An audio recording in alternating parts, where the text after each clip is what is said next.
तीन बंदे ऊंचे लंबे और वो देखते जा रहे हैं मेरी तरफ, देखते जा रहे हैं कि पता नहीं शायद इन्होंने मुझे खा लेना है। एक दो बंदे आए हैं, उन्होंने मेरी तस्वीरें बनाई हैं, मेरी वीडियो बनाई है गाड़ी में बैठे हुए कि मैं हबीब जालिब साहब की बेटी हूँ, मैं ये यहाँ पे काम कर रही हूँ, प्लीज़ मुझे तंग ना करें। काम करें, कोई मसला नहीं है, आप मुझे अपना मोबाइल नंबर दे दें।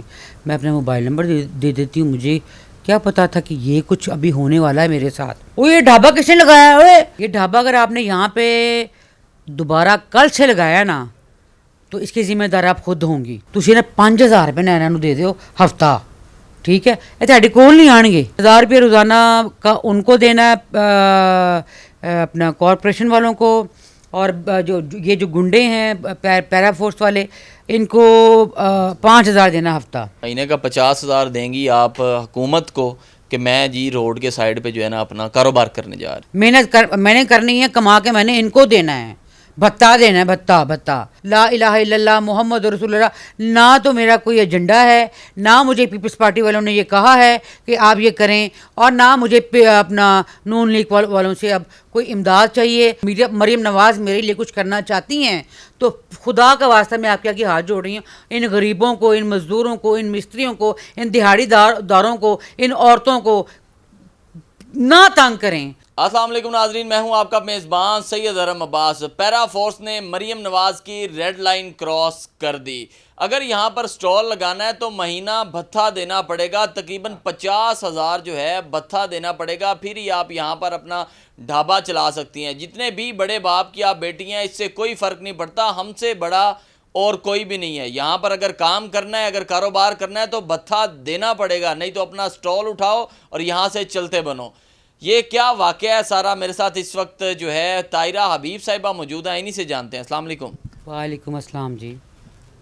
आप तो पहले इंड्राइव चलाती थी, उसके बाद सोचा कि रोज़गार बढ़ाना चाहिए, कारोबार करना चाहिए। 50,000 तकरीबन महीना, 5,000 हफ्तावार पैरा फोर्स को, 1000 रुपया डेली बेसिस पे म्यूनसिपल कॉरपोरेशन वालों को, तो फिर आप क्या कमा के घर लेके जाएंगी? बस यही, जो पेट्रोल महंगा हुआ है ना, असल में जो पेट्रोल दिन ब दिन महंगा होता जा रहा है, ठीक है? और जब सस्ता होता है तो 1 रुपये या 2 रुपये सस्ता होता है, ठीक है?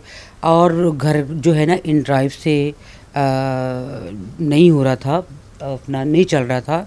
मैं एक नेटसोल में जॉब भी करती हूँ, ठीक है? अब बिल इतने ज़्यादा आते हैं, पानी का बिल, बिजली का बिल, गैस का बिल, जो सिरे से आते ही नहीं हैं, लेकिन बिल बाकायदगी से गेट के ऊपर बड़ी इज्जत से दे के जाते हैं कि इसको इनको जमा करवा दें। तो ये सारा कुछ जो है ना, मैंने यही सोचा कि मैं ये जो गाड़ी है सुजुकी एवरी, मैं इसमें ये सारी चीज़ें रख कर, फट्टा भी जो 4-5 फुट जो चौड़ा फट्टा था वो मैंने बनवाया, सारा कुछ किया, सारी चीज़ें ली, कर्ज़ लेकर ये सारी चीज़ें मैंने इकट्ठी की, या क्रेडिट लगा लें या कर्ज़ लगा लें, क्रेडिट भी कर्ज़ ही होता है ना। तो ये सारी चीज़ें मैंने इकट्ठी की। मैं वहाँ पे चली गई क्रीम ब्लॉक का जो ग्राउंड है मस्जिद के बिल्कुल सामने, जहाँ पे गाड़ियाँ पार्क होती हैं, वहाँ पे जब मैं खड़ी हुई हूँ तो वहाँ पे खुद ब खुद वो लोग आ गए मेरे पास, ठीक है? जब मैंने स्टैंड बाई निकाली तो वो आके लोग कहते जी आप हबीब जालिब साहब की बेटी हैं ना? मैंने कहा जी, वो तो हमारे हीरो जी, वो तो हमारे वो तो ऐसे, हम तो आपको जानते हैं। मैंने कहा अच्छा जी, तो वो आप काम करें, कोई मसला नहीं है, आप मुझे अपना मोबाइल नंबर दे दें। मैं अपना मोबाइल नंबर दे देती हूँ। मुझे क्या पता था कि ये कुछ अभी होने वाला है मेरे साथ। तो मैं फटा वहाँ पे ढाबा लगा लेती हूँ, बड़े अच्छे तरीके से साफ़ सुथरा, और अपना जरासीम से पाक। लड़कियाँ आती हैं खाने के लिए, लड़के आते हैं, मर्द हजरात आते हैं, औरतें आती हैं और बड़ी तारीफ़ करती हैं और बड़ा अप्रिशिएट करती हैं। और फिर 1-2 घंटे के बाद 3 बंदे ऊंचे लंबे, और वो देखते जा रहे हैं मेरी तरफ, देखते जा रहे हैं कि पता नहीं शायद इन्होंने मुझे खा लेना है, ठीक है? फिर वो वापसी आए हैं, तो वो फिर वापसी में हम मुझे देखते जा रहे हैं। फिर उसके बाद 1-2 बंदे आए हैं, उन्होंने मेरी तस्वीरें बनाई हैं, मेरी वीडियो बनाई है गाड़ी में बैठे हुए, और फिर मैंने उनको बताया, मैंने उनको विक्ट्री का निशान इशारा किया कि मैं हबीब जालिब साहब की बेटी हूँ, मैं ये यहाँ पे काम कर रही हूँ, प्लीज़ मुझे तंग ना करें। जब अंधेरा होता है ना भाई, तो अंधेरे में मतलब मुझे एक फ़ोन आ जाता है, मैं फ़ोन सुनने के लिए गाड़ी में बैठ जाती हूँ। मेरी भतीजी जो हैं वो ढाबे पे बैठी होती हैं, तो उधर से 7-8 नौजवान आते हैं, आती हैं, वो ये ढाबा किसने लगाया है ओए? एक बंदा हमारे पास खड़ा मिलने के लिए आया होता, वो हमें जानता, हमारे मोहल्ले का था। तो वो खड़ा, बाजी आप यहाँ पे? मैंने कहा हाँ जी, कोई बताना ना किसी को, छोड़ो बस। मैंने किसी को बताया नहीं ना, मैंने मीडिया को बताया कि आके आ जाएं या तस्वीर ले लें या कोई ऐसी जी, कुछ भी नहीं। ये ढाबा अगर आपने यहाँ पे दोबारा कल से लगाया ना, तो इसकी ज़िम्मेदार आप खुद होंगी, ठीक है? ये ढाबा नहीं लगना चाहिए। किसकी इजाज़त से लगाया आपने यहाँ पे? आपकी ये चीज़ें उठा लेंगे, तोड़ देंगे। आप इसको उठाएं और जाएं यहाँ से, जाएं यहाँ से। मैं गाड़ी से बाहर आती हूँ, मेरी भतीजी मुझे सारी बातें बताती है कि ये हुआ, सारा कुछ हुआ। तो इस तरह से तो थोड़ी देर बाद वो आते हैं, टाउट आ जाते हैं पैरा फोर्स के ना, गुंडों के, वो जो गुंडे आए थे ना, उनके टाउट आ जाते हैं। वो आके मुझे कहते हैं, और बाजी तुसी छड्डो, इन्होंने तुसी नहीं जानते, ए पैरा फोर्स के लोग सी, ए उन्होंने बंदे है ने, ए मरीम नवाज दे है ने, पैरा फोर्स सी उन्होंने। मैं क्या अच्छा, तुसी इस तरह करो, मैं तुहानू एक मशवरा दिना है, तुसी इन्हें 5000 रुपये ना इन्हों दे दिओ हफ्ता, ठीक है? ये तुहाडे कोल नहीं आएंगे, तुसी कुछ तुहानू कुछ भी नहीं कहेंगे। अच्छा, 5000 हफ्ता मीन्स के महीने का 20,000 बन गया ये।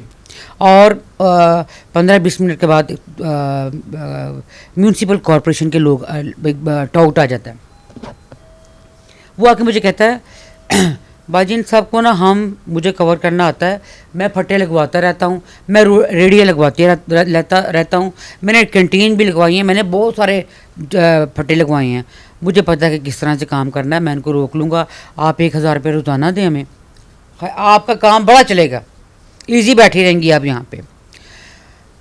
1000 रुपये रोज़ाना का उनको देना है, अपना कॉरपोरेशन वालों को, और जो गुंडे हैं पैरा फोर्स वाले, इनको 5000 देना हफ्ता।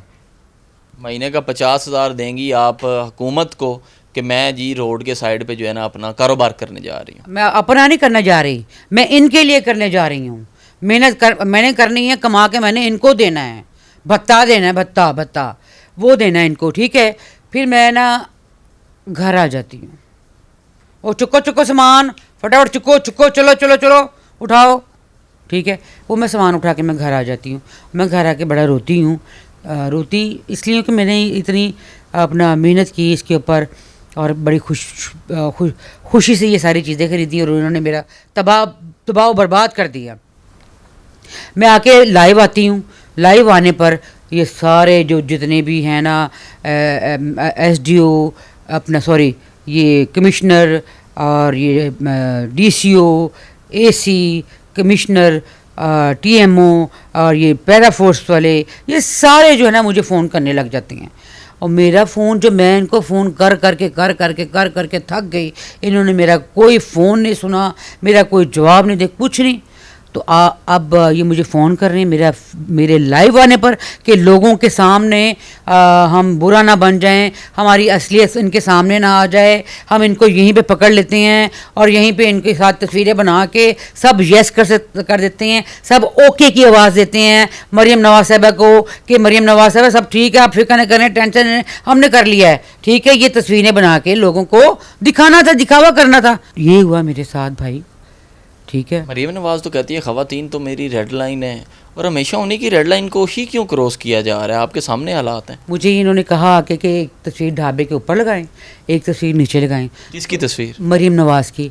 मैं तो नहीं लगाऊंगी, बिल्कुल भी नहीं लगाऊंगी, ना ही मैं आपके आगे कोई गुजारिश करूंगी। अब नेक्स्ट कदी नहीं करांगी, मैं वादा कर देंगे, मैं इन्होंने कदी भी कोई एप्लीकेशन नहीं लिखांगी, नहीं करांगी।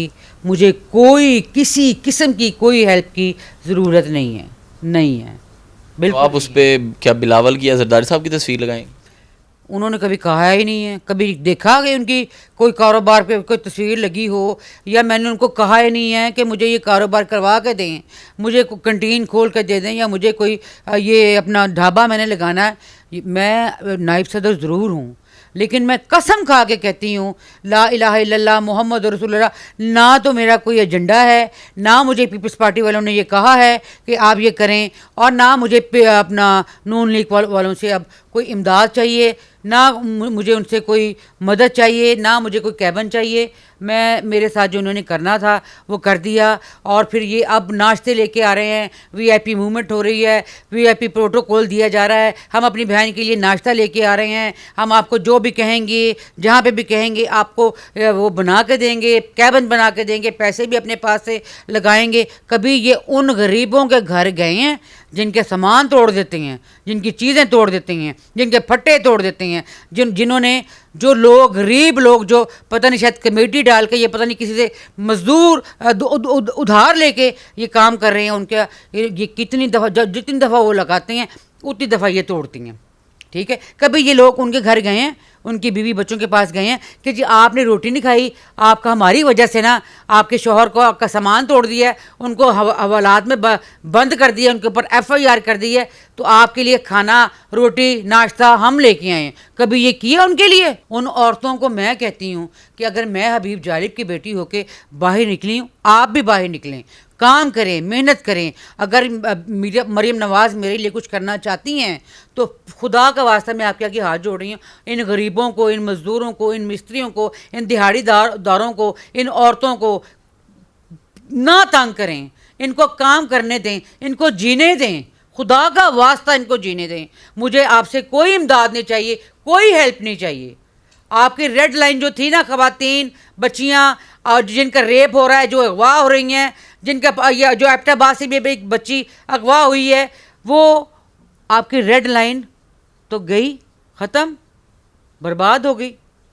ठीक है, आपकी इमा पे आपकी इजाज़त से ये जो गुंडे हैं पैरा फोर्स के, ये अपना ताजिर और उसके बेटे को घर से निकाल के, दुकान से निकाल के मार रहे हैं बुरी तरह से। एक रिक्शे वाला जो कह रहा है कि साफ मैंने 1 लाख रुपया इनको दिया है, ये मुझे तंग कर रहे हैं, मुझे बताएं कभी इन्होंने उनका नुकसान पूरा किया? मुझे बताएं आप।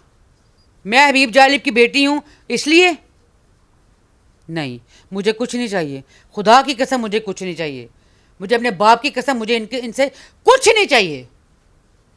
ये नाजरीन हालात हैं जी। इस वक्त पैरा फोर्स तो बनाई गई थी कि वो प्राइस को कंट्रोल करेगी, अगर मार्केट में कुछ मुश्किलात हैं तो उनको देखेगी, लेकिन वहाँ पर उन्होंने लोगों को कारोबार करने से जो है वो रोक दिया। कारोबार करना है तो भत्ता देना पड़ेगा और मंथली देनी पड़ेगी। म्यूनसिपल कॉरपोरेशन को अलहदा पैसे देने पड़ेंगे, पैरा फोर्स को अलहदा पैसे देने पड़ेंगे, और फिर जाकर अगर कुछ पैसे आप बना पाएंगे तो आप अपने घर का बिल, अपने बच्चों की खुराक पूरी कर सकते हैं। ये हालात हैं इस वक्त हमारे जो है अवाम के। कोई भी कारोबार करने से पहले जाके इनके साथ जो है वो अपनी मंथली डिस्कस कर ले कि मैं आपको महीना इतना दूंगा, आप मुझे सिर्फ सुकून से कारोबार करने दें। नाजरीन, मेरे साथ ताहिरा हबीब जालिब साहिबा मौजूद थी, तफसीली गुफ्तगू रही। अपने होस्ट को दीजिए इजाज़त। अल्लाह हाफ़िज़।